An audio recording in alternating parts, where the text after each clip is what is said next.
Hey, everybody. Welcome to the Player's Tag. I'm your host, Justin DeSimone, joined by my two co-hosts, the saviors of Tsushima, Montrell and Tiara. Hey, Hey, what's up? What's up? How you guys doing today? we are good. This is our third time saying this. We're doing fine. Montrell, you don't have to point that out. You know, this is you getting back at me for talking shit at the beginning of all these episodes lately. That's what you're doing right now. You're calling me out. Well, guess what, everybody? The first one was Montrell's fault, so fuck you too. All right. The second one was my fault. Hey man, you're the host, man. That's true. I'll take it. I'll take it on me. My fault, guys. It's my fault that they sounded like we are co-hosts. He is the moderator. You know, I was gonna ask. I'm the moderator. What? Moderator. Hold on. I was gonna ask you that question. Actually, I was thinking about this the other day. When I say I'm your host, and then I say my two co-hosts, am I inherently denigrating you guys by calling you co-hosts? Oh my god, I don't. No, I do. No. Like, well, because that's what I was thinking about. Like, because my wife was hosting a presentation at her job, right? And she was listed as the host, and then a whole bunch of people were under her listed as co-hosts. So it was like she was inherently the one that was the most that was leading the meeting, that was like considered the important one. And I'm like, I guess you can just say like we're your hosts. I don't think it works the same. I don't think so either. I mean, no, because co-host literally means like you are hosting with me. Yeah. Right. So, you know, I don't think it's a big deal. I mean, if it is a big deal, you can say we're your hosts. Like, yeah, and you just name our name. Yeah. I mean, no, that sounds. I'm about to say joined by my two hosts. Like, what is this, persona or some fucking like you're possessing me, like, or I'm possessing you? Yeah, I don't know. But I feel like if he says we're your hosts, we would have to individually like introduce say who yourself. we are. Right, exactly. Yeah, and I don't feel like doing that shit. So yeah. I like it the way you've been saying it, honestly. Okay, fair enough. Yeah, no, it rolls off. We get it done in a few seconds. You know, if you said it, Montreal, I don't know if you'd be able to do it every week. Like, I don't trust you. You know. Okay, take 4. Take 4. We're just gonna keep going. All right. Let's stop with the bullshit. We're here for a specific reason. So for those of you who haven't listened before, this is our weekly show where we talk about video games, video game news, and other topics pertaining to video games. We post at 6 a.m. Central Time on Fridays on Apple Podcasts, Google Podcasts, Spotify, Stitcher, and your favorite podcast app of choice. We're also on YouTube, 6 a.m. Central Time on Mondays. So this is not your regularly scheduled The Player's Take podcast, though. This is our special Spoilercast episode for the Ghost of Tsushima. For Ghost of Tsushima, not the Ghost of Tsushima. So we're not going to be doing anything special here. Let's just jump right into it. We've all beaten the game. You know, dig at Montrell for not getting the platinum. Okay, I mentioned that. Great. Let's just move on to talking about the game. So, how do you guys feel about this game? I feel like it's a 10 out of 10 for me, man. Well, not yet. Okay. 10 out of 10. It still has flaws, but it's definitely a 10 out of 10. Well, I feel like what game doesn't have flaws? Yeah, exactly. Yeah, exactly. So I compare all my games. Well, single player. I compare all of them to The Witcher 3 because that is like my favorite game of all time. So that game, like, to me, was like as close to perfect as you can get. So yeah, I feel like if The Witcher 3 is a 11 out of 10, Ghost of Tsushima is easily a 10 out of 10. Yeah, Witcher 3 is not my favorite game, but I put up, as far as storytelling and world building and stuff like that, I put up everything to Mass Effect franchise and 1 through 3. And yeah, this game holds up to that and stuff like that. So I'm not at that level. I definitely think this game is excellent and it's phenomenal. I'd go so far as to say, like, I give it probably a 9.5. Like, it's not all the way. It's not all the way at that. It's not all the way at that 10 level, but it's amazing. I'm really strict though. Yeah, I'm really strict with my scoring. So, you know, like, a game has to be really just fucking like out of control good to be a 10 to me. But I would tell you like what my scores are predicated upon how the game made me feel. Yeah, like, I'm the same way. I feel like The Witcher 3, it made me laugh, it made me cry, it made me do all of these feelings. Like, it had me emotionally wrapped into the game. Yeah. And so, like, I feel like the same way about Ghost of Tsushima. Like, it had me emotionally wrapped in the game. It had me invested into the character. Yeah. Well, like for me, yeah, I kind of look at my scores as like enjoyment level. How much did I enjoy the game, right? And a 10 for me is a game that I literally could not put down for the entire run duration of it. And while Ghost of Tsushima was close to that, there were moments where I was like, ugh, I just want to get this over with, because the game's pretty big. So, but again, game's excellent. So let's get into it, I guess. Where do you guys want to start? Do you want to start at the very end? Or do you want to work our way to that? Nah, let's work our way to it. Let's work our way to it. All right. Okay. Well, so then the game first starts off. Well, I'm not gonna go. We're not gonna go through the whole story. I think we did that with The Last of Us 2, but I want to talk about beats. We don't have to talk about every specific thing. But I think the build-up of the story is important to Ghost of Tsushima. Mm-hmm. Like from the time that you're found on the beach. Mm-hmm. Like all of these major things, because the actual main storyline is actually quite short. Like we don't have to talk about everybody. That's true. Well, we can just like break it down. Like, so what did you guys think of the presentation of the whole overall that's game? Where I was gonna start. Yeah, like I was gonna start like categories, right? So we could do gameplay, presentation, all that. So okay, I'll start like presentation is a good place to start because I think it's like the thing that's like the least important about this game. But I mean, saying that is funny because I actually think the presentation of this game is fucking great. I was going to say, I think, honestly, the presentation for me is one of the most important pieces to this game. Yeah. Well, it's a beautiful game, first of all. Yeah. Like, the environments are gorgeous. The island is just, like, there's some places you can go in it that are high up, and you look down, and it's just fucking rolling hills of the white flowers, and then you have your like huge canopies of trees, and then you see mountains in the distance, and it's like it's just gorgeously realized. Yeah, this game is a technical marvel. The shit they pulled for first of all, the game's 40 gigs large. Yeah. I think they had like maybe a 1 gig update when you first download the game, or if you download it later, updates. But when me and Tiara got it, we got it like the first day, so it was like a 1 gig update or something like that. But besides that, presentation is gorgeous. I think what they did was really the art style with it. A lot of people say it's realism, but I don't think it's realism. They meshed realism with Japanese painting. If you've seen traditional Japanese painting, that's exactly what the game looks and feels like. It's it feels like I'm watching a live Japanese painting happen in my eyes. Like, it's crazy. Also, like, the load times are 2 to 5 seconds. Max. I think I don't know how they pulled that off. Yeah, I don't know either. I think this is what we get for a 6-year game that's optimized for the console that's on.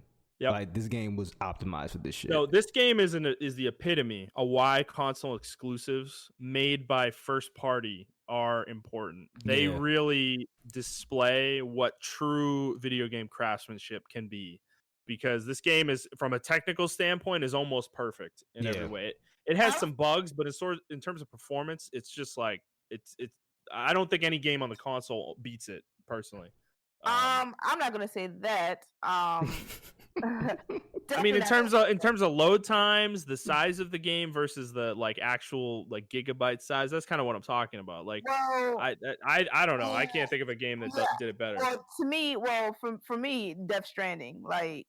Like the way I didn't play that. Yeah, I didn't play that game, so I can't. Yeah, okay. Yeah. Well, Death Stranding is it's an amazing game. Like visually, like the way when you first boot up Ghost of Tsushima or whatever, you look at all of the graphics and you like, wow, all of this detail. Like Death Stranding has probably slightly better graphics, if not on par. Like, everything was just like amazing. Like you can tell that, because Death Stranding was also a game that got delayed forever, and you can tell that serious work went into this game. So I would say that graphically, Ghost of Tsushima is superb.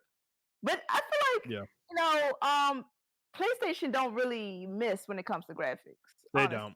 No, So yeah, they don't have an ugly game. That's not really surprising, but I like the other mode, the black and white Japanese mode. I like that as well. That was kind of cool. I didn't play the game in that mode only because I thought it was going to take away from like the hard work that the developers put into making the game such a beautiful game. All of the colors, like I didn't want to detract from that, so I didn't play the game in that mode. But when I switched to it briefly just to see what it was like, a classic like Japanese movie, and I really liked that as well. That was very unique twist. They didn't really have to do that. But yeah, I think presentation definitely 10 out of 10 for sure. The only thing I didn't like was the clipping. Yeah, that's what I was talking about. Now again, I'm not, techie tech. I don't, do that as a career, and I don't develop. So, I don't know. But I just feel like when one game does it, it means that it can be done. Yeah.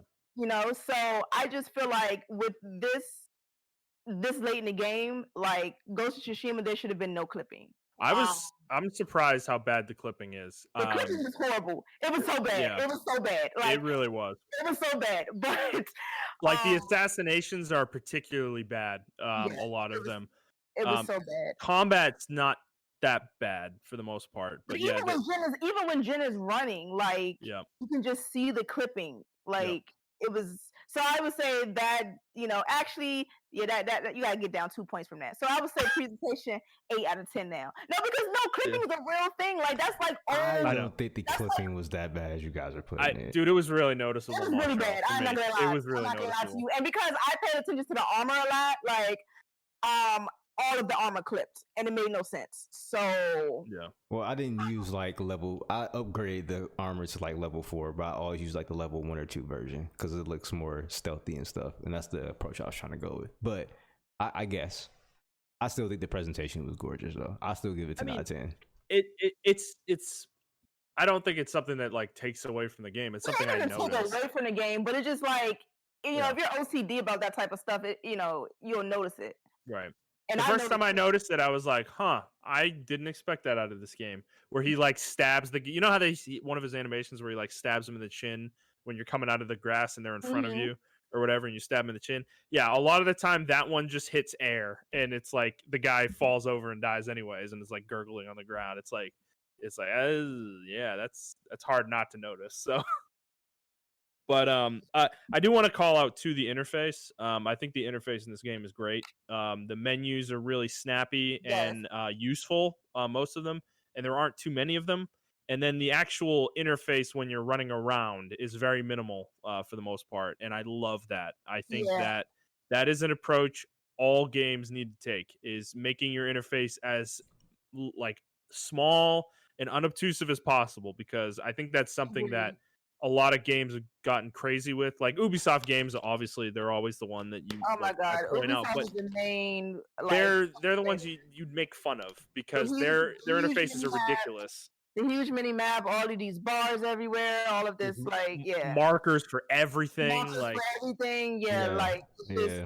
say I did like how Ghost of Tsushima I did like, to your credit about the interface, how it was minimal, it was very immersive, especially with the wind telling you the directions. It was very immersive. Even the where it tells you what your objective is, even that goes away, and then it only pops up again when you push the wind in the wind direction or whatever. Yeah, and you get really close. Even when you're running around, you don't see your stances in the corners or whatever, like in Ubisoft games, like it's let's say Assassin's Creed, for instance, all of that stuff is forever on the screen. It never really goes away. And you never really notice it, but when you play a game like Ghost of Tsushima and you're like, wow, like I never really noticed it, but it's like I don't need this. I don't need to see all of this information all of the time. Right. Yeah, it's a very cinematic game when you playing it, especially during like the standoffs and things of that nature. It's just, I don't know, the game, I like it. There's one gripe I have with the UI, and I guess it's not really the UI, it's just certain things need to be highlighted when you're doing certain things. I guess we'll get later on to that in the combat section of this podcast, but That was my only gripe with it. But talk about it now. We can transition right into combat if you want. Wait, pause. I had a gripe about the map. I didn't like how I could not select what is shown on the map.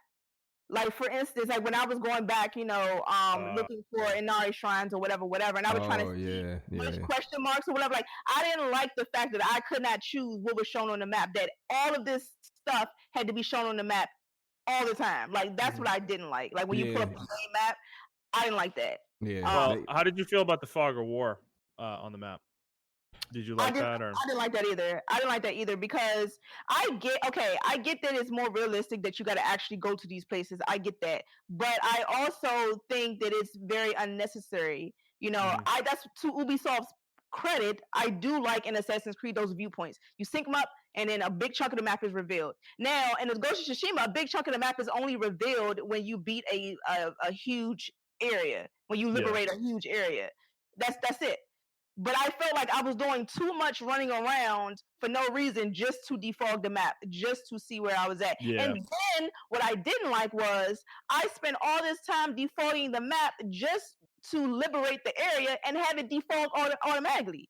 That pissed me off at the end of the game for sure. Because what the hell? When you liberate the whole island, all the fog goes away, and the game shows you where everything is, and it was like, wait a second, like. I was running around manually clearing huge portions of this map, and you're just gonna do this to me now? Like, you mean to tell me I just had to liberate the island and then everything would have been shown? Yeah, that definitely was not. That was annoying for me because the fog is like a double-edged sword. I like it because it tells me where I haven't gone, right? But at the same time, there are portions of, and we'll talk about pacing with this later on, but.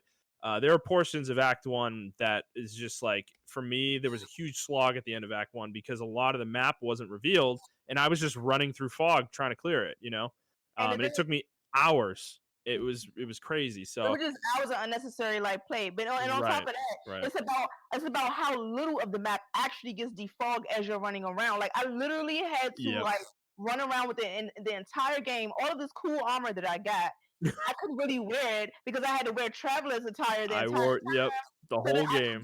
I could the map faster. Like, that's crazy. You know how many battles I fought with a traveler's attire on? Like, you go on my Twitter and look at my. I posted every duel I did pretty much, and I think all of them I was using the traveler's attire for, and it's like that doesn't help you in combat at all. And eventually, I think when I got to Act 2 and 3, I started pausing the game and switching to samurai armor or whatever. But for the most part, it's literally like you have to be in traveler's attire the entire time. Yeah. Well, Montrell, what did you think about the fog? I didn't have an issue with it. It's not that big of a deal. I'm not a super completionist like y'all, so it wasn't really that big of a deal to me. I mean, I was just like, when I was discovering stuff. That's right. Half of Montrell's map is still in fog because he didn't liberate the whole island. I think about 90% of all 3 islands are defogged. I just don't care. Right. Yeah, I'm just like, oh, cool. I'm good.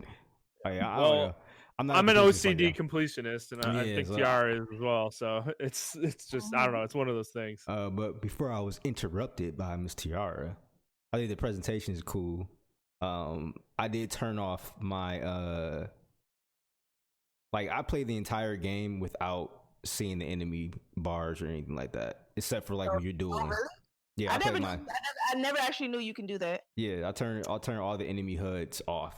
Yeah. Only thing you can see is when you're in the duel, but everything else was like. I'm gonna be honest though, I didn't know you could do that either. But the fact that you can, I probably wouldn't have because they're so unobtrusive anyways. They're very thin health bars that really don't even show up till the enemy's almost dead. Okay. So, that's true too. That's also true too. So they did a really good job of minimizing that kind of stuff. Yeah, because I saw that on certain people's gameplay, and I was like, oh, that must be what it looks like when you have the enemy HUDs or the enemy health HUD on. But I had mine turned off completely. And I think it's after they're half health or lower, it'll turn on. But at that point, they're in one hit anyway. So it's like most enemies are. Okay. Yeah, I was just fighting them without the HUD. So I thought it was more cinematic that way for me, so that's why I liked it. I did play in black and white for the first 4 hours of the game, and I thought that was pretty cool. But I realized I'd be missing out on a lot of nice colors and stuff like that, so I turned it on. And that's why for me the presentation is really good, because I turned it on 4 or 5 hours into the game, and I was like, oh shit, this game's fucking beautiful as fuck. So but the black and white mode still looks really good. I'm probably gonna do a second playthrough sometime down the line in a couple months, and just straight black and white mode. Okay, well, let's get into combat, because that's probably the next major portion of this game we got to talk about. I really enjoyed the combat in this game. Like I've said before, I played the game on Lethal. I started playing it a week after it came out, and the Lethal update had just dropped. I feel really lucky that the timing worked out with that for me, because playing this game on Lethal made the game a lot more fun for me, I think, than if I had played it on hard or, God forbid, normal. And it was a good challenge. Like there was a ramp up. Like in the early game, it was really hard, but as you got upgrades, obviously it got easier and easier, but the challenge never went away completely. Like there was never a point in the game where I could just fight 15 guys by myself and not use any shinobi tools. Like, no, the game's too hard for that on Lethal. So it definitely was a really good challenge. But how did you guys feel, I guess, because you both played on hard, right? How did you feel about the difficulty curve? I think Montrell, didn't you bump it up to lethal? No, I did for a minute, and then I went back down to hard because I'm already used to hard. So it's like, that's what happened with me. Okay, well, it wasn't okay. Part of it was because I was used to hard.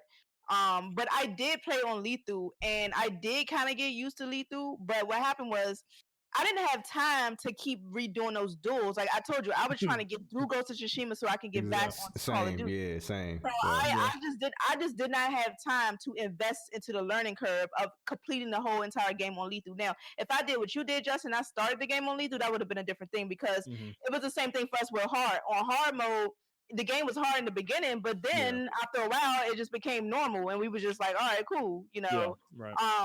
So when I did lethal, I was like, okay, this is not that big of a deal. But when it came to duels and stuff, and then later on in the game, I was just like, all right, like the duels are a legitimate challenge on. Yeah, I was like, this is going to legit add a good like 20 hours to my gameplay, because I'm going to keep dying. So I need to get through this game as quickly as possible. Well, so I just went back down to hard. Going back to the point about load times, though, the game's load times are so short. I didn't have a duel take me more than 30 to 40 minutes, even if I was failing at it a lot, because the game loads so fast. It's so Right, but we talking about other stuff too. Like, again, when I talk about completing the game, I mean like the platinum trophy. Like I was trying to get the platinum trophy as quick as possible. So other stuff, finding all of the Nari shrines and all of the other extra stuff like that, on top of keep dying and stuff. Like, of course, the short load times helped, but it didn't help enough to me where I was like, okay, I'm going to beat this game on lethal. Well, if you play it again, I'd recommend it for you. Well, and then also I didn't feel the need to play it on lethal either, because I didn't get a trophy for it. That's true. Okay.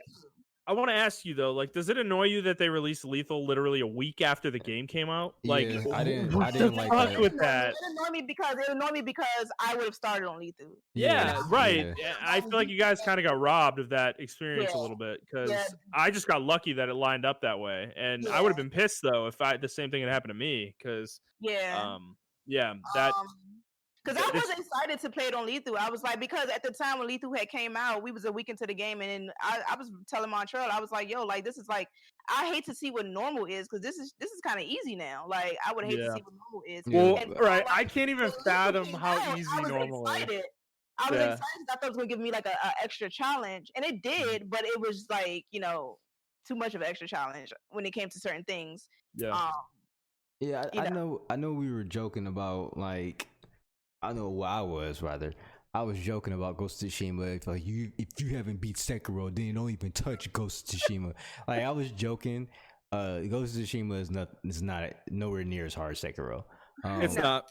But it's still fun. Hard mode is still fun, and I was really disappointed when they released Lethal like 95% through my playthrough of fucking hard mode. I'm like, well, I'm not about to switch now. I'm almost at the final boss. So I didn't like that. But for hard mode in general, the early game was really tough for me. I was dying a lot because I had to learn all the parry windows and all that stuff like that. Yep.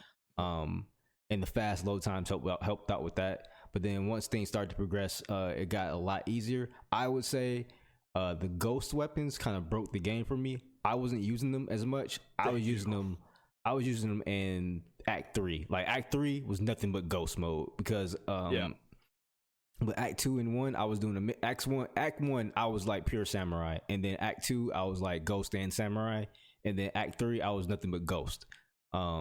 Because Ghost completely breaks the game, like for real, in my opinion. And I like that because it's I think you only say that because you played it on hard. Yeah. No, on lethal, trust me, the ghost weapons are ridiculously broken. Like all of them are.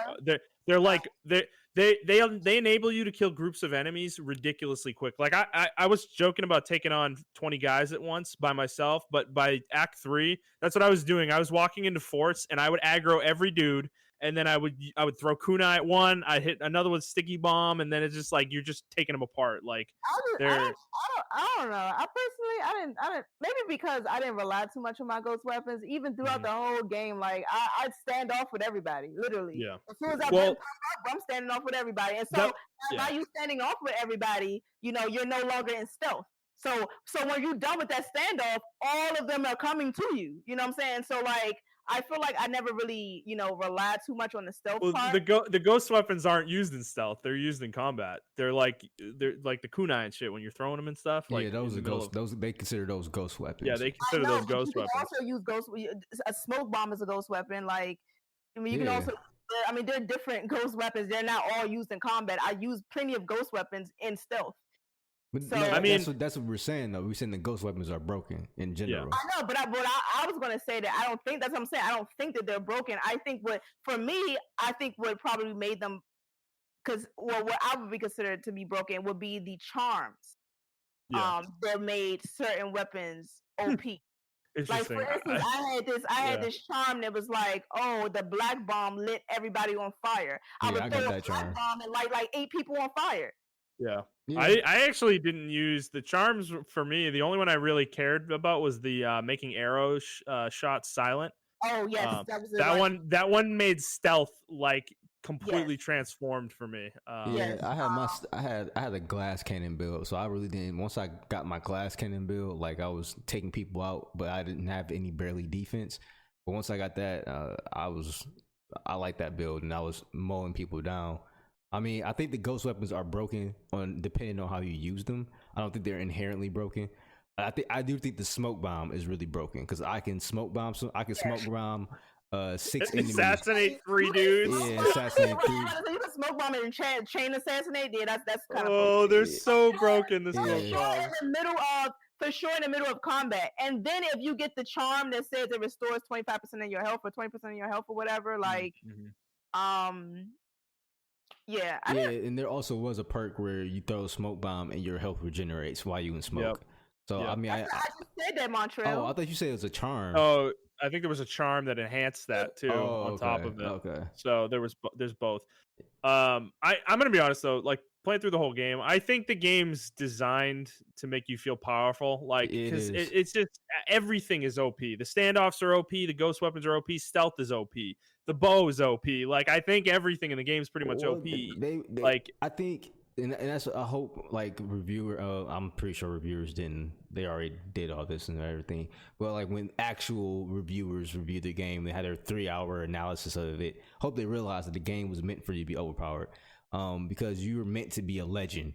Yeah. Like even from your rank when you level up, you have certain legend. Like everything is meant to be. Like, oh, have you seen the Demon Slayer or whatever the case? Like, you're meant to be the ghost, and you move like a ghost. Like, you kill hundreds of enemies or dozens of enemies within 3 minutes. Like, no man has ever done that. So when people see you fight, I mean, that's what the game was going for, and I appreciate it from that aspect. But there was at no point though. I say I'm overpowered or the ghost weapons are overpowered, but I always felt at any point I can die. If that Yeah, makes any that's sense. they struck a nice balance with that, I think. Because I don't think being overpowered made it like it's almost like MOBA balance where like I always talk about this that like every character's overpowered in MOBAs, but it works because everybody's overpowered in MOBAs. You know, it's like it's based on the skill of the person controlling the character, and that's the Yeah. same thing in Ghost of Tsushima. Is that yes, your arsenal is really overpowered, but if you're not good at the game, like you're still gonna die because the enemies will kill you in 3 or 4 hits. Like Sure. and that I think is a nice balance that they struck there. It works for me. And I really enjoyed the combat in this game overall. I had a lot of fun with it. I think it was surprising to me how good it was actually. I wasn't expecting it to be as good as it felt. But the other part too is that the game is just like really stylish. It makes you look cool. Like when you take a clip of your gameplay, you look like a fucking badass, you know? When you're pulling off perfect parries and then you're like throwing shit at people and you're running at them and doing like the run slice, the sprint slice and all this stuff. The animations are just really like stylish in that regard. So I think they did a great job with that too. Yeah, Not because that's I would say, and to Montrell's point, this isn't Sekiro. It's not supposed to play like Sekiro. It's not supposed to be like this ultra like realistic, you know, whatever. Like it accomplished what it was supposed to be. yeah. So for me, like I guess that's why I feel different when y'all say that the weapons were broken, because I just feel like it's not supposed to be that type of game. No, and I'm not saying this is a problem. It's not a issue.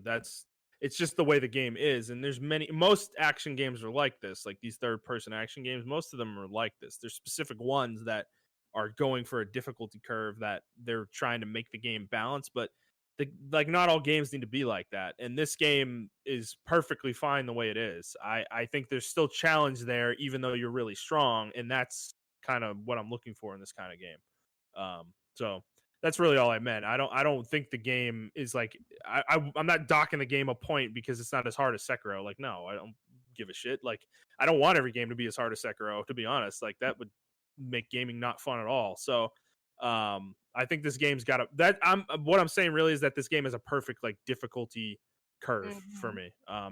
Especially on lethal for what I want. But I think people who like to play on normal will probably feel the same way.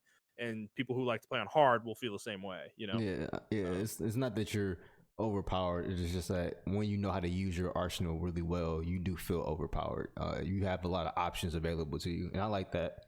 You can approach situations in different ways. No one's gameplay is going to be the same, and everyone has a style that they like to do and everything of that nature. So, I mean, I like it.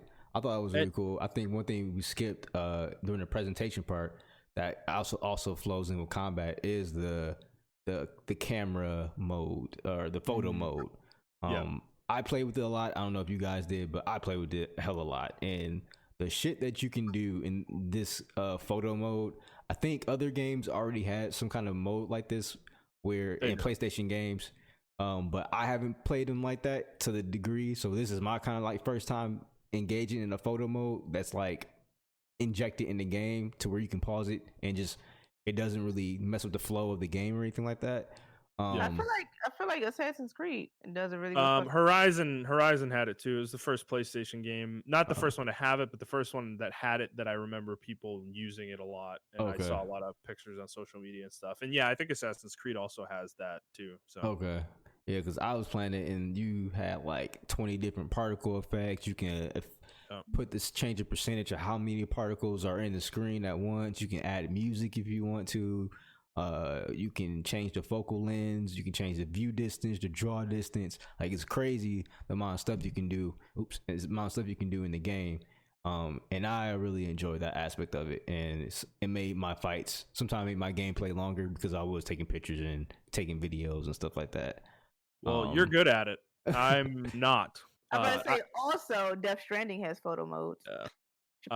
I tried it once or twice, and I was like, I couldn't get a good shot, and I was like, what am I doing? I'm not a fucking photographer. Like, I kept getting upset when I would accidentally go into photo mode. I know. It's true. It is it's on the touchpad, so it's like I hated that. Yeah. But yeah, as far as the combat though, yeah, it was a good mix of casual and it had modes for all of them. This is the first game. in my opinion, that balanced the parry system and everything of that nature perfectly. Another game tried to do it, Jedi Outcast, and I felt like that game was really buggy as far as parrying goes. Jedi Fallen Order. I mean, yeah, Jedi Fallen Order. I'm sorry. I agree with you 100% on that. Because you can tell that they really didn't balance. They were trying to balance it, but they probably didn't have enough time to fine tune it like they wanted to. Whereas this game, each mode is kind of balanced and fine tuned for that. And I mean, I respect it. I mean, it took 6 years, so I definitely respect it. You know. Yeah. So. What did you guys think of the duels? Overall? Probably the best part of the game, honestly. Yeah, I 100% agree. The best part of the game, like right under the storytelling, will be the duels. Yep. Yeah. Same for me. They were so some of them on Lethal are way harder than others. And they're all challenging though, and they are fucking just like that was the height of gameplay for me. Was the duels. I was at a certain point, I was literally in Act 2 just searching them out. I was looking for them. I just wanted the fucking duels. I didn't care about the forts or yeah. They're so cool. Yeah, they should have like a boss rush mode. They should. Because yeah, they start with like the little cinematic of them like holding their hand over the hilt, and then you're holding your sheath and you just hit it with your thumb, and then the music kind of match it when you unsheath the sword. Right. It's so good. And then it's like super cinematic when you're in the duel though. The gameplay, like the camera's different than normal gameplay. Yeah, it goes widescreen. Right. And it just looks so fucking good though, and it controls really well too. And they were super fun. The one at the end of Act 2, the final one of that side quest was that definitely the best duel in the game for me. I'd say closely tied with the final boss fight, but that's for kind of different reasons for me. I'd say as far as the worst duel, the final boss fight was the worst one for me. And really? I have no. I agree. I did not. Kodokan. Yeah, Kodokan. Well, not. Kodokan. Oh, I'm talking about the one like at the very, very end. No, not that one. Okay, I was like, what are you guys talking about? I only knew what you were talking about, Montrell, because I felt the exact same way. Okay. Like, well, that one, Kodokan, like I didn't. That one's specifically designed, I think, to annoy you because he doesn't fight fair. So that's like. Well, not the second part where he's just one of the rest of the people, but the first part. The first part is easily probably. I don't know what happened to that boss fight. I don't know who did that boss fight. It was probably one of the worst duels they designed. His hitboxes. I didn't like it either. His hitboxes were. And I thought I was tripping. I actually recorded some stuff where his hitboxes were wonky as fuck. Like he would do like this little spin sweep move, and you can dodge out of the way. It'll still hit you, and then he'll do a double, and it will hit you. Your hitbox will get hit twice. Well, and also, then, like he also teleported towards you. That's what I will say. That's what I will say about the duels. Talking about hitboxes. There will be many of times where I know for a fact I dodged because I'm all the way on the opposite side of the map. And how exactly do you still hit me? Yeah. Like those hitboxes were crazy in those duels. Like, obviously not for the parrying ones, but the unblockable attacks. Like, they were ridiculous. Yeah, because I mean his one where he just did like a spinning. He didn't even like do a sweep move. Like the sweep moves, I understand. I got a double dodge those or roll away from those, but it would just be like one where he would do like this little kind of like pseudo spin move to get you off of him, and his whole body became a hitbox, and it was the most ridiculous thing I've ever seen. And I'm like, what the fuck is this? And the reason I was so upset with that fight was because none of the other duels were like this. As far as they had bad hitboxes, like Tiara said, sometimes you will encounter a bad hitbox here or there, but his entire fucking combo, his entire fucking arsenal was just extended hitboxes, and I'm like, bro, where is this coming from? So that was funny. Yeah, that was my only problem with him. Like. And I'm pretty sure there are other people who probably disagree with me about that duel, but that duel was literally the worst duel. It's not because of how hard it was was artificially hard because his hitboxes were so fucking ridiculous. And I was just like, all right, I guess I got to play this like a bitch, and I did, and I won. But it's like, I couldn't be aggressive like I normally was. And then the second part of you fighting him, talk about broken ghost weapons. I literally killed him with a ghost weapon. Sure. Yeah, something. The second part was easy. I know for a fact I didn't kill him with my funny as fuck. I had the fucking exact opposite experience of you two with this encounter. The duel, I beat the duel in 3 tries. Really? Katana. Yes. There you go, katana. There you go. Like, yeah. The second part, I literally did not. Oh my god! I was stuck on that for a fucking hour. The second part. The second part, I passed it because the first time. on lethal, it's like it's fucking bullshit. You fight like 4 fucking waves of enemies, dude, and I ran out of ghost weapons to the point where it's like I had to like just like straight up fight like 4 guys at once to beat him, and it was well, yeah, for me what I did was I just rolled out of the way for him and I dodged his attacks and killed everybody else. Yeah. So, that's what I was trying to do, but when I fought him, I had all my ghost weapons essentially. Well, yeah, if you didn't upgrade your stances, it was really hard, but like I had you, I was fully upgraded. I was fully upgraded. It was just I think on lethal there might be more enemies too, probably. And then more enemies, and they use more unblockables. Yes, and there were like guys up top, up high, throwing bombs down at me constantly, like throughout the whole fucking fight. It's just like it was the same. It was the same for hard. We had archers and bombs. I just took them out first. I always slowed down time, took them out first. No, I didn't like the fact that. Oh well, well, it's kind of funny because we joke about, you know, the resolve in the game. You know, you just run, you hit your chest, and you're good to go. And I think to myself, when you get hit, you know, later on in the game, when the arrows become poisonous, you get hit with an arrow and you get poisoned, and he just you just hit your chest to poison on, and then well, okay. I want to talk about that sequence though. When you finish the duel, 2 enemies. He kicks dirt in your eyes and 2 enemies come at you and one of them hits you and it has poison on his weapon and like I remember that. Well, actually, yeah, he poisons you first, right? And you have to.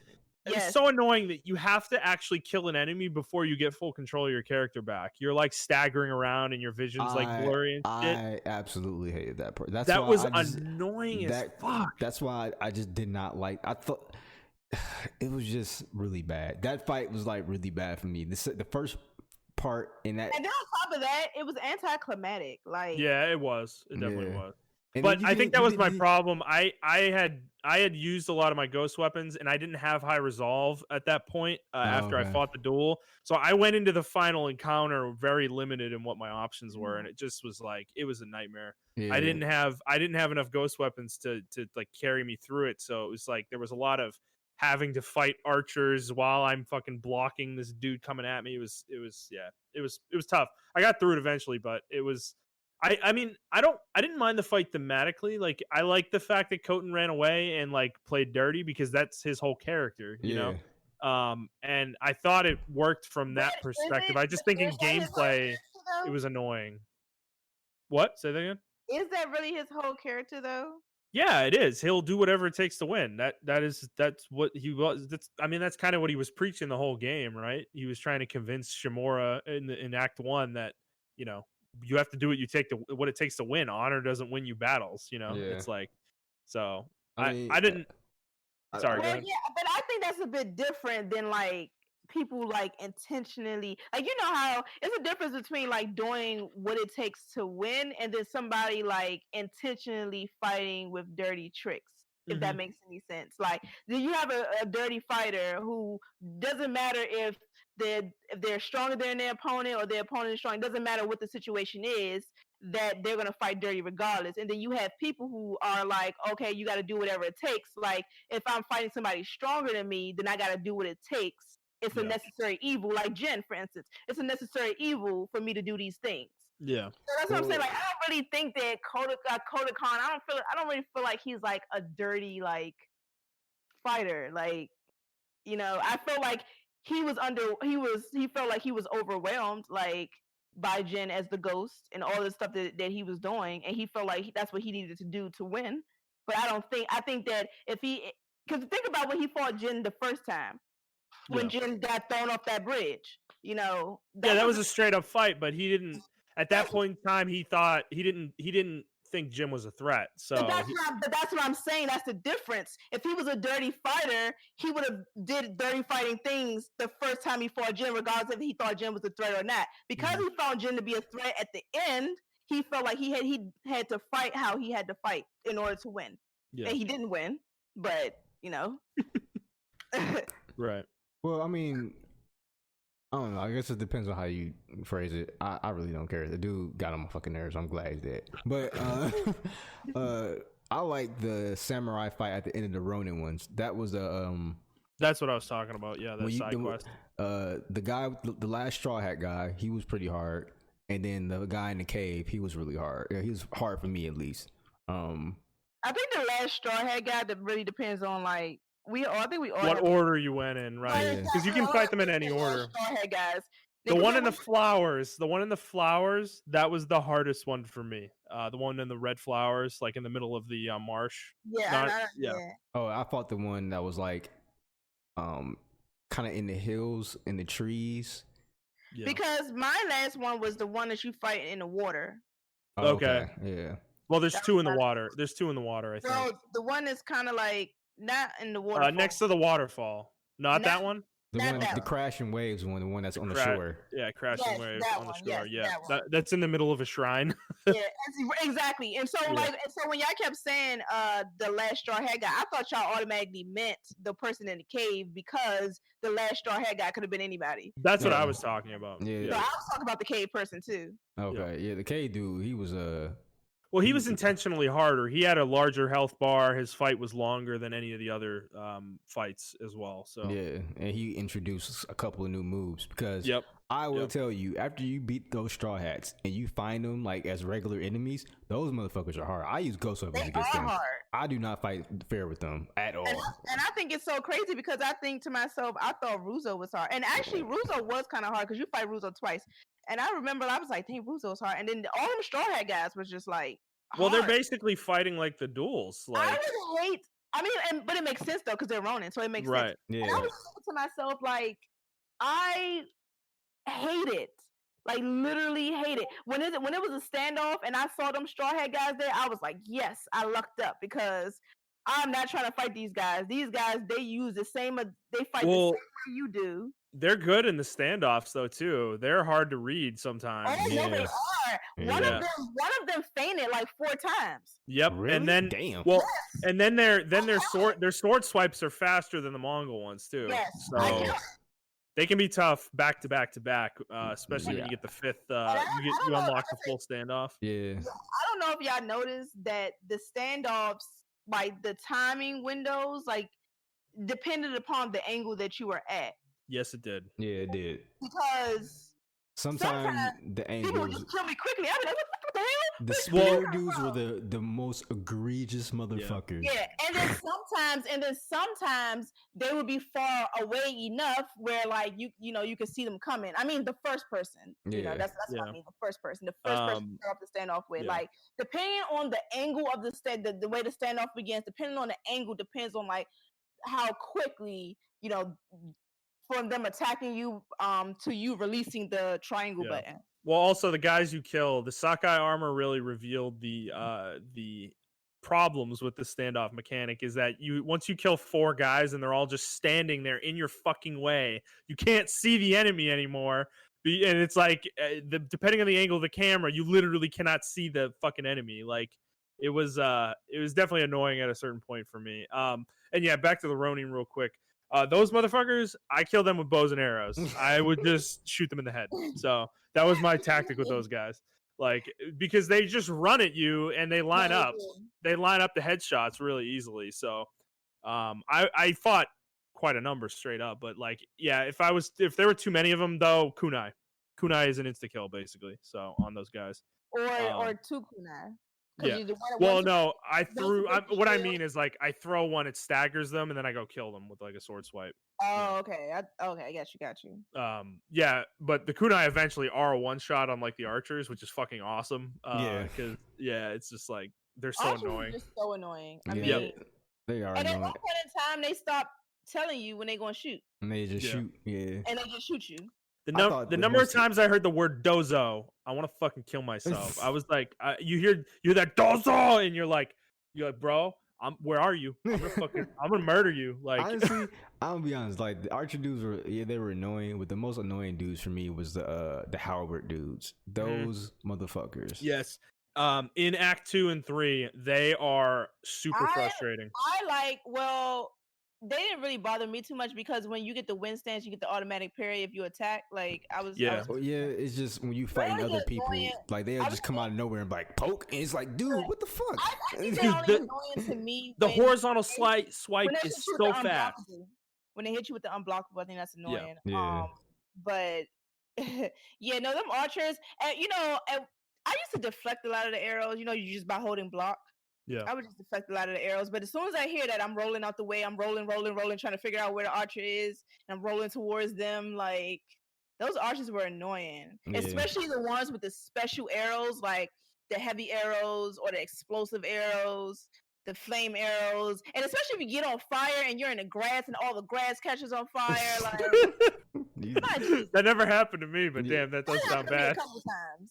That sounds bad. It was definitely the small shield halberd dudes and then the big halberd dudes. Like, those dudes were annoying, man. Fucking shield halberd dudes.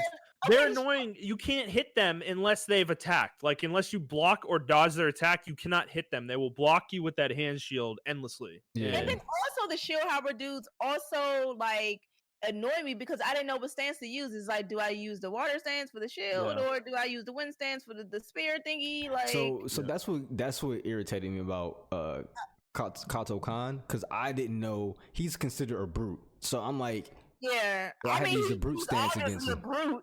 But he was using the spear, so I'm like, all right. But those brutes, because it's the brutes with the spear. Yeah. And it's the brutes with the shields, and you can use either stance on them. Yeah. So the brutes with the shields, I can use water stance or the moon stance for the brutes. Like, and I couldn't figure out what stance to use, and I just settled on the brute stance. But because kicking them with stagger Keto Khan, but it was like, it was just crazy. That might have been my problem. I think I was fighting him in stone stance. Oh, okay. Yeah, because I just it was just crazy. He was a hard fight for me. But I mean, overall, I did like how you had to switch stances, especially later on. You had to switch stances, not all the time, but in majority of situations, I was switching stances. Stances really don't matter in the beginning part of the game, but I'd say towards the middle of Act 2 and especially in Act 3, when you just start fighting constant gold armor enemies, the stances really matter. Yeah, and I found water stance to be the most valuable against the shield dudes. 100%. Because it breaks their guards so fast. It's ridiculous. Yes, Justin. The water stance is for the shields. Well, I know, but that's what I'm saying. Like, no other. The thing is, the other stances, to me, weren't as valuable because you could kill those enemies without that stance pretty easily. The shield guys were the one exception to that for me, and that's why I use water stance and stone stance the most. Wind stance I barely used, and the brute stance I barely used. Moon stance I barely used those because I didn't find them necessary. I did start using wind stance against the halberd guys because they couldn't be hit unless you dodge their attacks. So that was the only time I really used that. But the moon one I almost literally never used because you can kill the brutes really easily without it. So I use that moon one really a lot. So, but it was kind of fast too. Yeah, kind of fast like the wind stance. Yeah, so I mean, overall, I loved it. I mean, I loved the combat. I mean, there were quirks here and there, and like I said, I wish at some points I had like a highlight of what enemy I was going to attack, because sometimes I did not like that. I did not like the fact that there was no lock on, not even a soft lock on. Like there, and then because Jin fighting like very much was predicated upon which direction he was facing at the time, and parries and stuff very much predicated on the. And so if I'm moving Jin and he's not moving, like, I don't know who I'm locked on to. I think I'm fighting this person, but he's swinging the other way. Yeah, he'll go to the way opposite. It's been a couple of times where I was fighting someone and he would go to the opposite side of the room, and I'm like, bro, what are you doing? And I died a lot of times because there's an invisible soft lock. And And I died a lot of times to that, where he would turn around and swing at somebody I was not trying to hit. And it was like, bro, my camera's looking at this guy. Like, what are you doing? It needs to be a visible soft lock. Yeah, that's why I said they like, if you can like softly highlight the enemy where it doesn't, take away from the aesthetic, but it shows you who you're about to attack, that would have been cool. The way Kingdom Hearts does, like we mentioned before. Yeah, so I mean, that was my only gripe with the combat, because I literally died sometime because of that, because he'll like roll and do a hit, and I'm like, bro, I didn't even press circle, bro. What are you doing? And he'd just do that. So, I mean, but besides that, I thought the combat was like really good for me. Probably like a 9 out of 10 for me for the combat. But what about are we gonna move on to the story, or is there anything else we got covered? So we got one more major part of the game we got to talk about: exploration and side quests. Okay. So I do want to talk about this, because there's definitely some stuff, like comparisons I want to make to other games here, that like I think the exploration in this game is actually largely really good for the most part.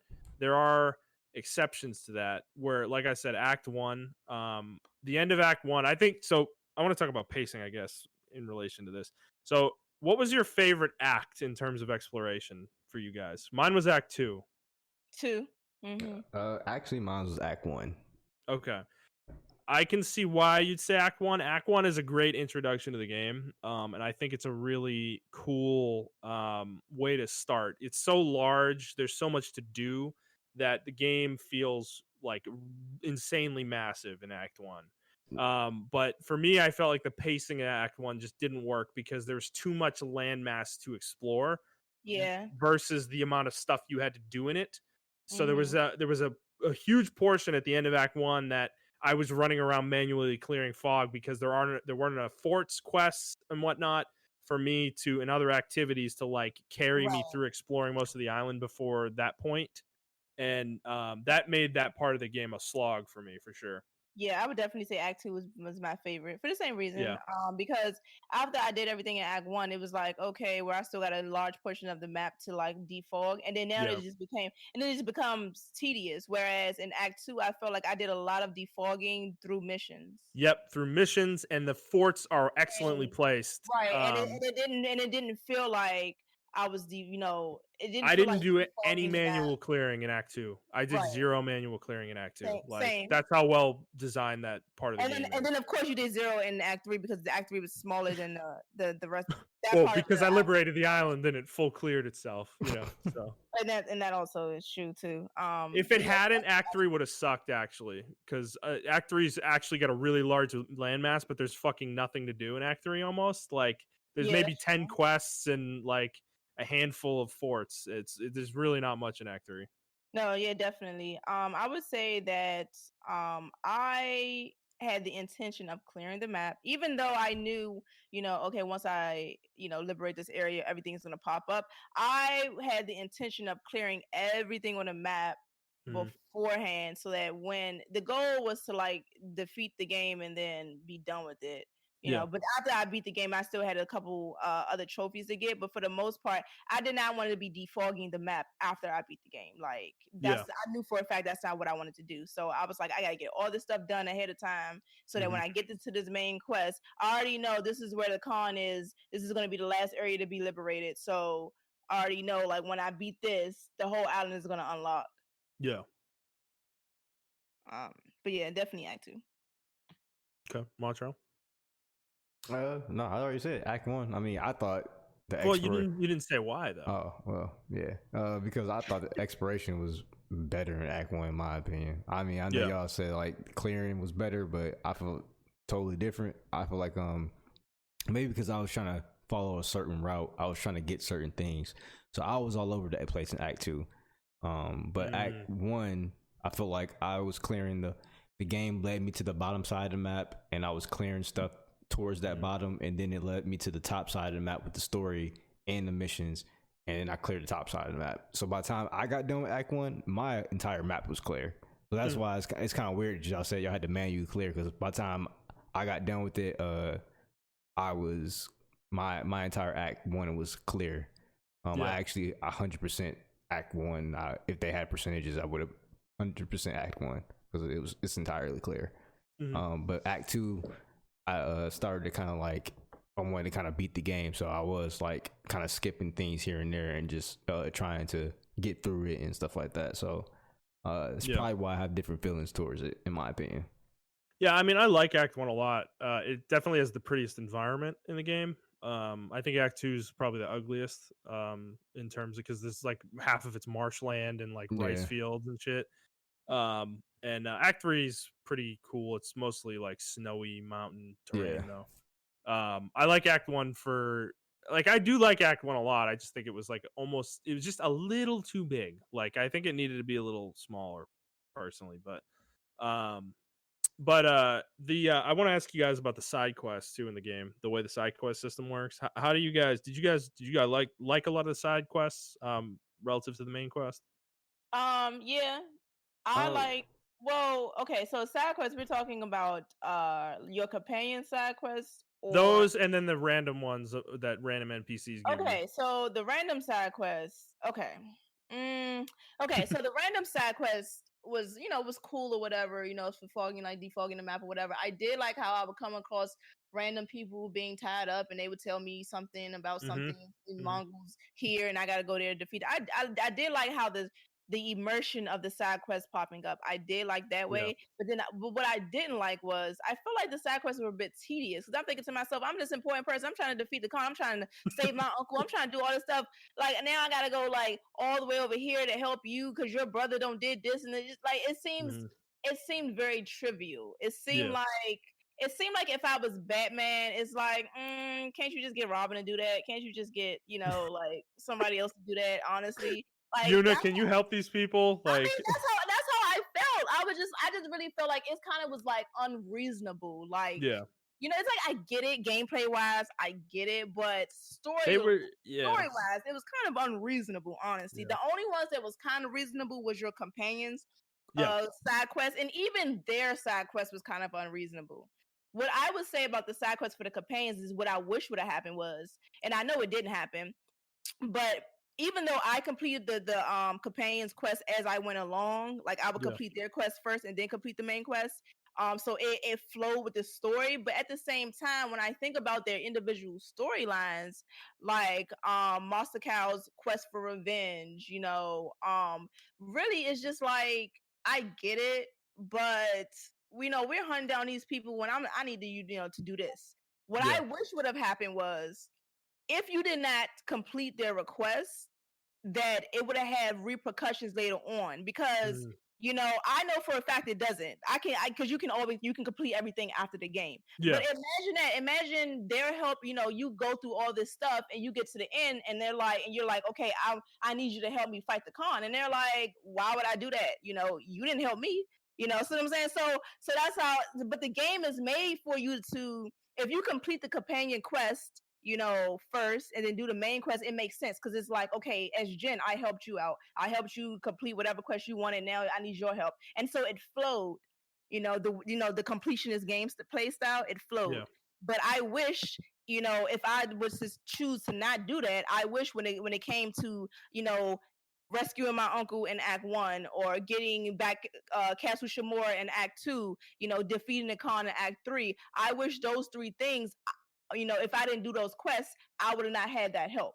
Yeah. You know what I'm saying? Like, that would have been cool, actually. I think that definitely would have been an interesting feature, because I think it would have, because they could have changed the fights, like the one at the end, the very end of the game.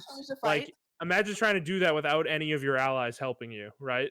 Because you didn't help them. Like, you have to do that whole encounter by yourself, and you have like a few shitty like NPCs with you. Or let's take Ishikawa, and Tomoe. Let's say you don't do his side request, so when you get to Act 3, she got all these Mongols that are trained up, but all these archers that are trained up, but because you didn't, take care of her, like, now you got to fight extra people. Yeah, like she's there too, fighting you. Yeah, that would have been interesting. Or what if it would have been like Monster Cow, would have been like, you didn't help me avenge my family, now I might just kill you for whatever reason. Because she did try to kill him. You know what I'm saying? That was crazy of her. But you know what I'm saying? Like, real consequences is what I wish would have happened if you didn't do your companion side requests. Yeah. I thought the side quests for the most part were good. The ones with the random NPCs, eventually they kind of were just like, I don't like why. I was with you. Like, why am I doing these at this point? But I did like the end of the game. I did like how like tied in like, because I was thinking to myself, it makes no sense for if I defeat the Khan for there to still be like side quests. But I like how they was like, oh well, even though you defeated the Khan, there's still Mongols on the island terrorizing people. I did like that tie-in, so it made sense. It's like, okay, well, if I didn't complete these side quests, like this is why, because there's still Mongols on the island.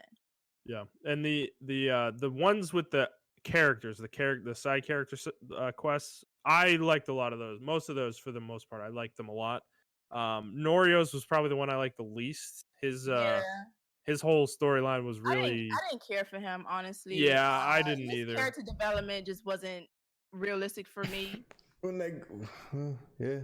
It just wasn't realistic for me, honestly. Like I just didn't like him as a character that much. He was really. He was really just like defeatist all the time. He's like, oh, everything would be better. Everything would be better if my brother was here and not me. It's like, bro, like what are you talking about, man? Like you're fucking these Mongols up. Like, agreed. So he was yeah, right. He's definitely very much a pessimist, very much a Debbie Downer. So we talking about the story now? No, just the side quest. Just Norio in general. We're just saying like he's just a Debbie Downer. Just like imagine if you already got the odds stacked against you. You don't want to hear all that. We need positivity. Right. Jin's not about that. He's like, bro, we need positivity over here. I need you to tell me 50 million ways you have to defeat these Mongols. I don't need you to tell me, if my brother was here and blah blah blah. Everybody trying to hear all that. Yeah. Ishikawa, that's my boy right there. I fucking love Ishikawa. He's awesome. I like him a lot. I think he was what I thought Shimura was going to be at the end, like a person who was like, I don't really like what you're doing, but I see the reason. I get why you're doing it. I may not like it, but I get why you're doing it. So I did like Ishikawa. I think he had good character development as well. Yeah. Masako, I could kind of take her leave. She was like, I understand the way she was, like why she was the way she was, but at a certain point, like after 9 quests with her, I was like, I really don't care who killed you. Like, can we just get whatever. Your sister's a piece of shit. It's like whatever. Like I didn't like the way her quest ended though. Me either. I didn't like it. Was very anticlimactic. Like we did all of this just for you to be like, you're gonna let your sister go and she committed suicide. It was stupid. I was just like, really? Okay, we could have definitely like did without this. My highlight of Masako was when she turned against Jin. That was my highlight because I thought, how you do that first duel in the beginning where you against the fake samurai and you think you about to duel, but then he runs away. I thought it was gonna be like that. I thought it was gonna be a fake duel, but I was like, yo, she's really trying to kill me out here. That's crazy. Well, she does kill you if you lose. She'll fucking. Well, yeah, but of course, you. But that duel though, that is hilarious because I found that area before I did that quest, and I realized that was the area from their first promo footage of the game when they showed it at E3 for the first time. And then when I did that duel, that side quest is the one they showed us at E3, and I was like, oh my god, it's a little different than what it was, but that fight is the one you fought in that. I'm pretty sure that they fought in that footage. I didn't actually go watch it, but I'm pretty sure it is because I remember it was a female character you were fighting, and Jin was like, it was approached the same way. So I almost want to, I do want to go back and watch it. I may actually do that after this because I'm curious like how different it is versus what was actually in the game. But that's the same area. It's the same spot. It takes place in the same place. Yeah, so. I will say that, the only way that, the only way your companions helping you without you helping them makes sense is if they had a personal stake with the Khan. Like, for instance, Masako, like, when I found out that was her husband in the very beginning when he threw that alcohol and lit his ass on fire, I was like, oh, man, that was her husband. Dang, that's crazy. He didn't die an honorable death at all. I was like, I didn't know why Jen even lied to her like that. I was like, that was not no honorable death. That's the samurai way. That was not no honorable death. That's the samurai way. But like I was like, wow, that's her husband. See that, and that means that she had a personal stake in it. So if he didn't help her avenge her family, it would have been fine, all well and good, because the Khan personally killed her husband. The rest of them, Yuna, the Khan, beheaded her brother. Personal stake. Ishikawa didn't really have a personal stake. He was hunting his protege. Norio, had a personal stake, with his brother getting killed. With his brother. Yeah. But that's my thing. Like, if they would have all had a personal stake, it would have made sense. It'd have been like, okay, if you didn't really help them, it would have made sense. But then also Yuna's quest, her quest, was only in Act 1. Yeah. Taka gets beheaded in Act 2. Mm-hmm. So. Yeah. Well, no, her side quest is in Act 2. It's before he gets beheaded, though. Well. Oh, really? It's kind of crazy how y'all phrase the side quest. Yeah. Each one, I thought each one was a reflection of Jin. Each side person. Yeah. Norio. Yeah. Was okay. like Norio was like Jin kind of getting confidence, and then in Norio's case, right, he had to get confidence. Jin gave him confidence. He finally got the confidence, took Temple back, all the shit like that. He was a warrior monk, so he still was. Because Norio's missions were annoying, but I liked his character because he was just like, I'm a warrior monk and I'm supposed to fight. And I know other monks aren't supposed to fight because they're not warrior monks, but we got to protect them. So if y'all are peaceful and stuff, who gonna protect y'all because y'all being peaceful? So I liked his character development, and I like how he accepted that his brother died and he was still at peace. But then once he found his family, and he saw that his brother didn't die honorably and his brother was still alive, and his brother did all this stuff, not intentionally, but they kind of tortured him to death, but he just wanted to see him one last time. He understood what loss was, and then he went crazy and he torched that entire village. And Jin's influence took effect there. Yeah. So it was like that was Jin at one point. Jin, he was conflicted on how his feelings were, and he saw that he could turn into that demon, he can turn into Norio. And then and then Masako, you can just see how at the end her vengeance killed her, or not, it didn't kill her, but her vengeance it did nothing for her. Yeah, it led her down a dark path of nothingness. And I thought that was but did it? No, it didn't, because she got, she found out who her killer was. But who killed her family. But it wasn't the answer she wanted. Yeah, she didn't get the revenge she wanted. She wanted to murder whoever that was, and it turned out it was somebody she didn't want to kill. Yeah, she couldn't do it. But that's what I'm saying. Like, I don't know. I don't necessarily agree, because she knew. Okay, when she found the last mission, you find out who it actually is, and she's like, I'm gonna kill my sister. Like, she already has that in her mind. Then she sees her sister or whatever, and it's just like. Well, depending on how you do the end of the game. So for me, it was. I know y'all chose a different ending, but for me, like his reflections, each quest was a reflection of him. And then Yuna, he had to give up honor. Like, that was her whole quest line was like honor. Well, they were all themed, right? Yeah. I guess I can see it, if I squint. That's a bit of a stretch. I know. I see what Montrell's saying. The quests are very much themed in certain ways, right? Ishikawa's quests are like you don't like it, they're mostly like honorable, straight up fights. Like, you don't use stealth in his missions. Yuna's, you use stealth throughout her entire mission. Well, because she teaches you stealth. Well, Ishikawa's is like Ishikawa's is all about arrows, like, because she gives you. I'm not talking about that. I'm talking about the theme of the damn mission. Let me talk though. But when I'm saying, like, Ishikawa's right, he's teaching. He has a protege that he teaches all this stuff to, and she end up turning against him or turning.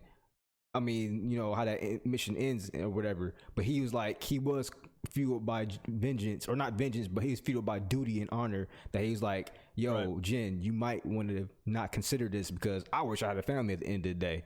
And on top of that, I feel like that theme kind of rolled in with Norio's theme, because Jin taught Norio how to be who he became, and he became a demon at the end, or he became a person that he didn't like at the end. So it was just all reflecting upon Jin, but those are reflections of Jin and what he was conflicting. He was seeing them go through that, but he had to go through that himself as well. So that's why I like each of them. Now if you want to talk about which missions you like or whatever, Norio's is probably, I actually didn't like Ichikawas. Like I was just like, I don't feel like fighting with arrows all the time. Like this shit's boring as fuck. Like I didn't like that. I like Norio's because I was fighting hordes of enemies all the time. Like that shit was like really cool for me. Oh, his missions were a pain in the ass. Some of them. Oh my god.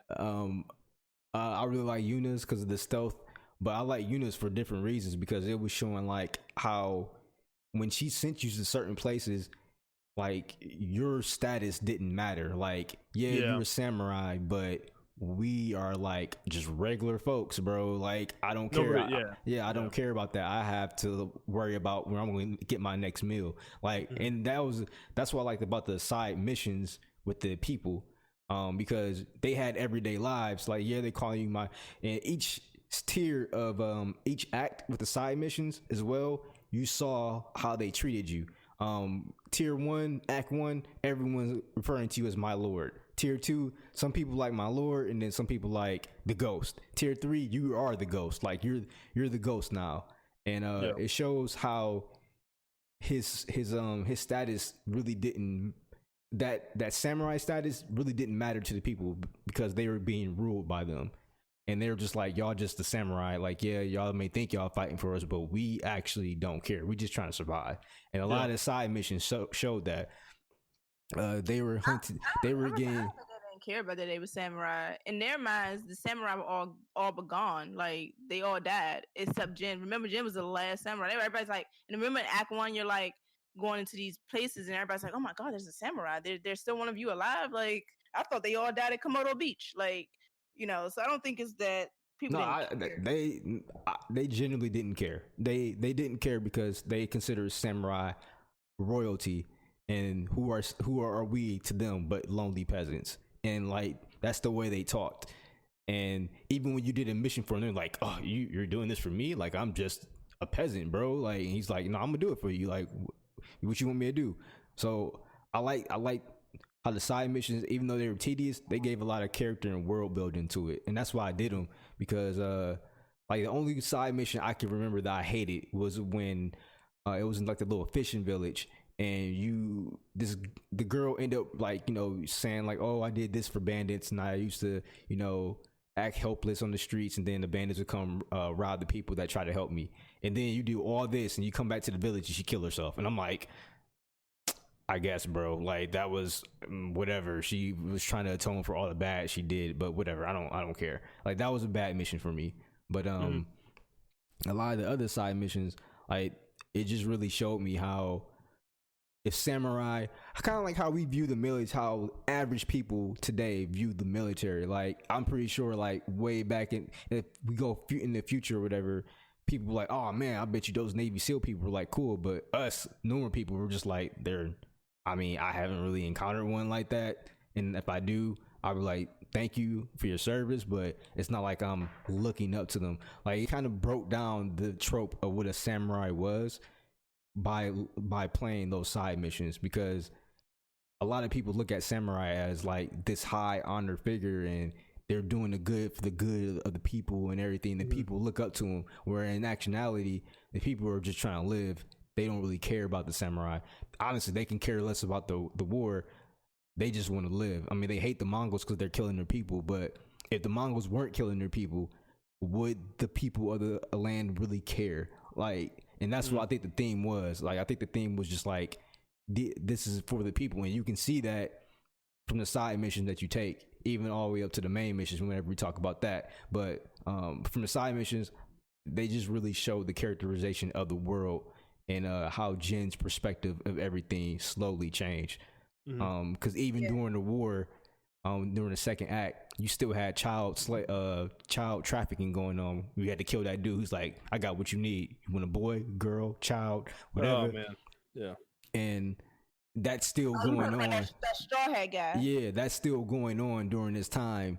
And he's bro, like Mongols are invading our land and you're trying to sell me children for sex? Like, what is going on? So it just shows you. I mean, you just assumed it was for sex. It could be for labor. Whatever. But the context, in my opinion, the context was there for that. But however you interpret that, it's still like you selling children, bro. Like during war times, like you still trying to sell our people. And then even like with Unicide mission, like they were enslaving people for the Mongols. So it was like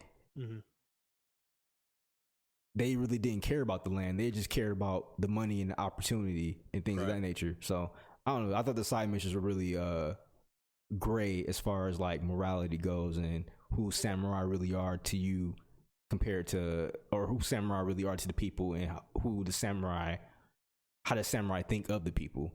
Because even when you do certain missions or whatever, and you meet samurai, like they really didn't really care. They were just off for their honor and stuff like that. Or some of them did, and then some of them didn't. I don't know. I disagree with that wholeheartedly, because I remember in Act 3 when that was that mission where you come to the town and everybody's acting suspicious. They call you my lord in that town. So, and I feel like, and I disagree simply because like feudal Japan, samurai, to your point, samurai are royalty. These peasants, samurai, feudalism, samurai operate, they're the daimyos or whatever. I guess, well, Shimura was the Jito or whatever, but in feudal areas, clans own, or they rule, I don't want to say they own, but they rule certain areas, and then those peasants like look up to them as royalty because they are royalty. And even though you are strictly the ghost in Act 3, I'm not going to deny that, because you officially cut ties when you poison all them people. Even then, people that you still randomly come across, they still call you my lord. They still acknowledge that, you are samurai. Like, still, even though you're the ghost, they still acknowledge that, and they still treat you respect on that. I never got, except for the people of that rebellion or whatever, Yadakawa rebellion or whatever, except for those people, everybody else pretty much was like, held you to high esteem. And I never once got the feeling that they didn't care that I was a samurai, or they didn't care that I was from Clan Sakai. Like, I never once got that feeling that they didn't care. They didn't care. They just called you my lord because that's something that's definitely ingrained in feudalism. And I thought Ghost of Tsushima, I think Ghost of Tsushima definitely portrayed feudal Japan very well.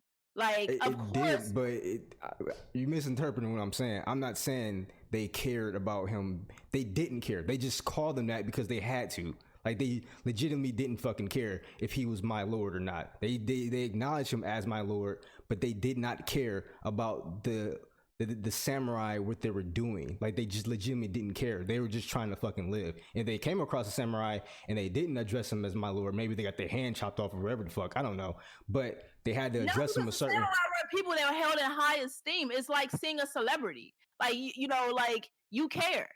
Like, it's like they didn't care. Like, they didn't. I don't know. Justin, what do you think? I'm kind of in the middle here. I think the game side quests do a very good job of fleshing out everything we're talking about. Like, they flesh out that samurai versus ghost dynamic for Jin, but they also flesh it out for like the overall feeling of the world. Because like you said, in Act 1, there are no samurai left. There's literally Lord Shimura, who's captured, and then Jin himself. That's it. There's no one else. Samurai only come when you send for help. That's an act. Yeah, right. That's an Act 2. So up through that point, people are surprised that you're alive, right? In Act 1, and they do. And then most of Act 2. Yeah, and then most of Act 2 as well. And by Act 3, you're a fugitive at that point. But people don't necessarily know that. But they know you as the ghost, though, at that point. They do know you as the ghost, but they're right. They don't necessarily know that you're a fugitive, but they do know you as the ghost, and they do also know that you're Jin Sakai of Clan Sakai.